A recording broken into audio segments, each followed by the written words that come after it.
Hello guys, and welcome to Phones About review of THL 4000. It's a phone with big battery, it's cheap, the battery life is impressive, so it deserves some attention. Bear with me. Let's check the box first. This is the box of THL 4000.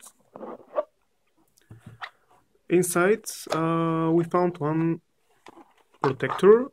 Probably it's a gift from our seller, and we don't think that THL put back protector to every phone.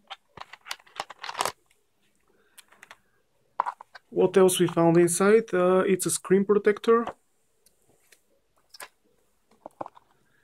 There is a book with instructions, luckily in English. The battery was there. This is a charger.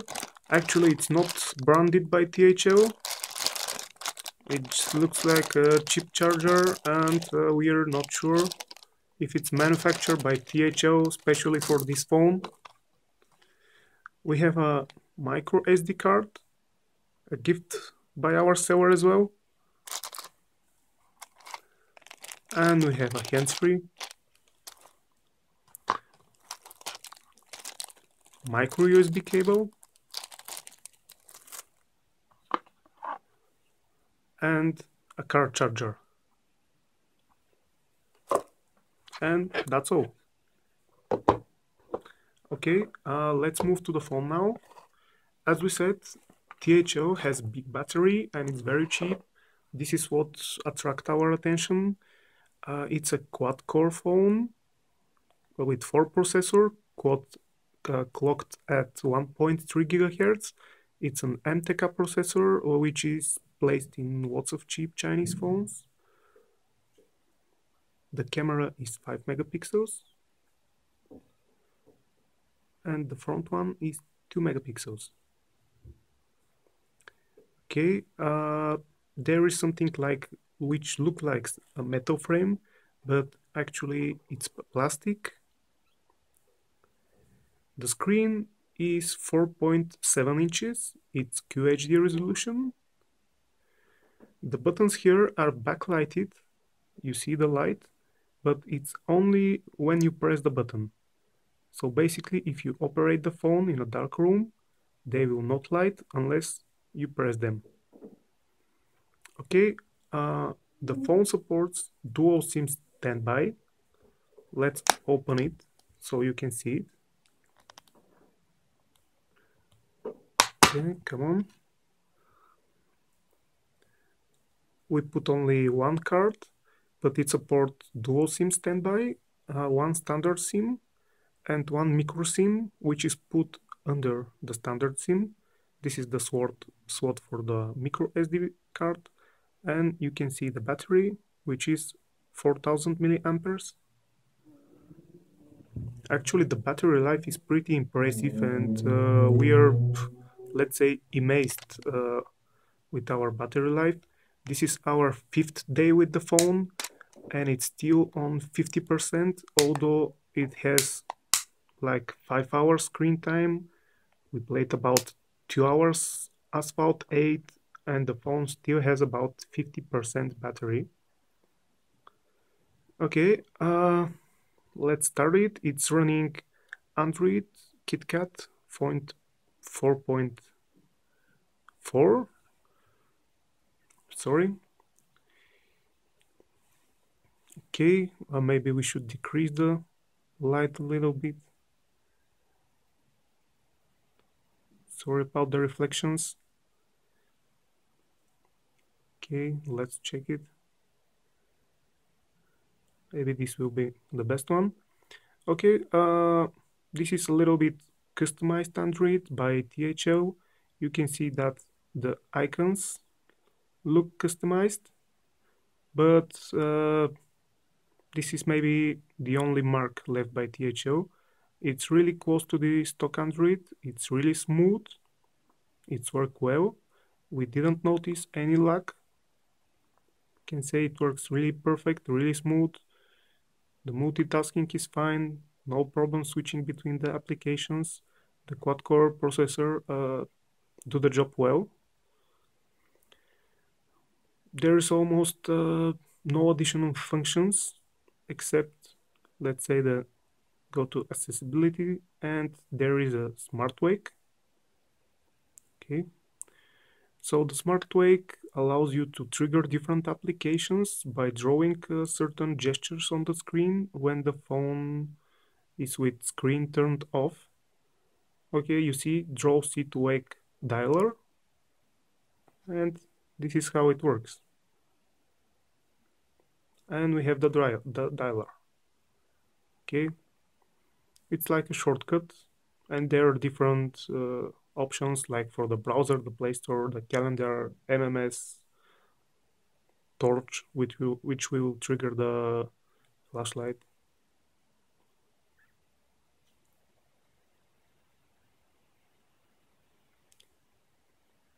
The other functions are pretty self-explanatory. You can see them here. It's like flip to mute the phone and so on. Something interesting about the phone. Sorry. Okay. So you can see the multitasking window here. This is one interesting feature. Let's turn it on. Okay. And you can notice one small menu here. By pressing it, you open the multitasking window. Actually, you can move it. Let's move it here. Okay, so this application allows you to play music or video or even write an email within other application, so you don't need to quit your job. And for example, if you're watching something, and then you can open your email and just write an email right here without any need to quit the other application. Another interesting feature is, okay, let's call it one hand mode. You see a small copy of our screen just appear here, and it's absolutely functional. So actually you can operate your phone with just one hand and with this menu. It's one hand mode. It looks pretty useful. If the 4.7-inch screen is too big for you, then this will serve you well. Okay, we can minimize it. You see, it went right here. Now let's open it again. And by clicking here, we open the menu. We have email. We have notebook. Okay. We have music, and we have videos, and we can go to the settings right here.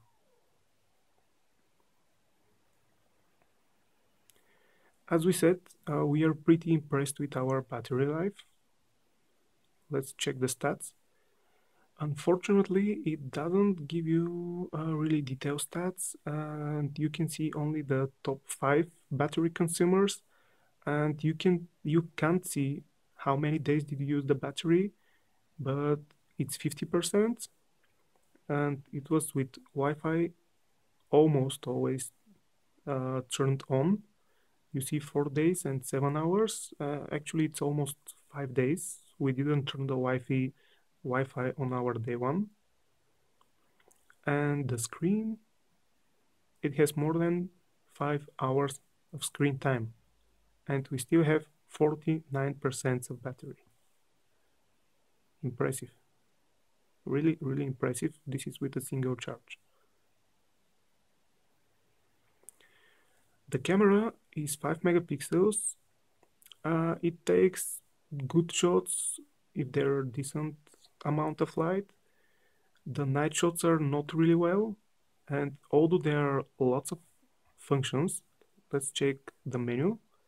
There are lots of additional functions, but some of them don't work, and we think that THL just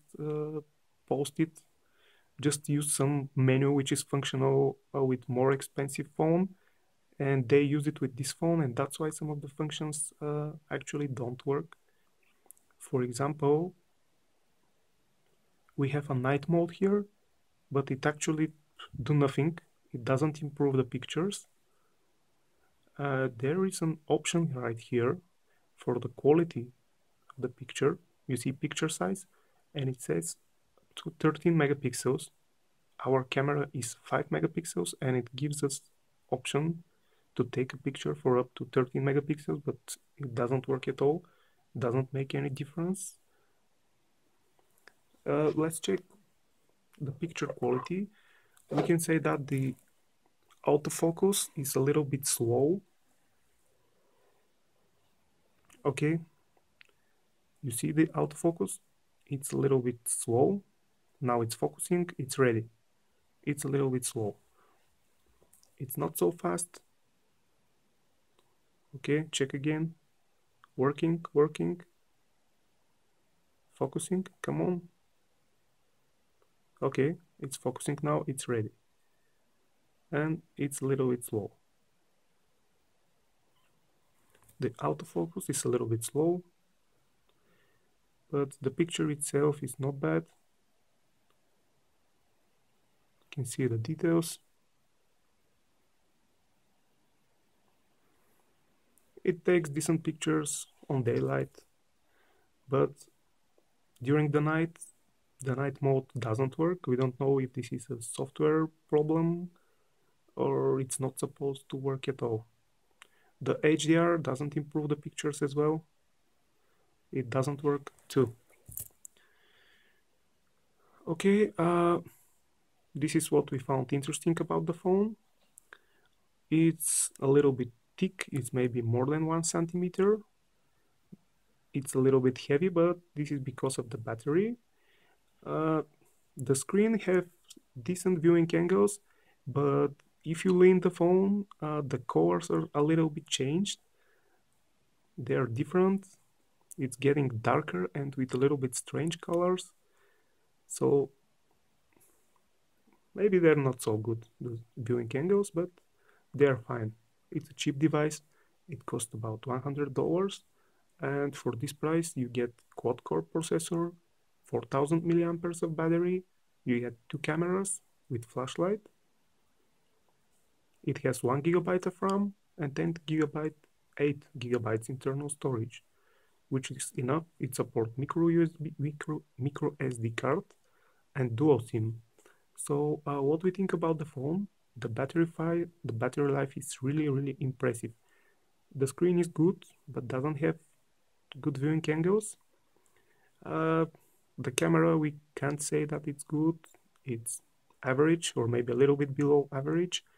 The flashlight doesn't help much when you take shots during the night because it's really short. It's like just flashes and it can't enlighten enough the object you're trying to shoot.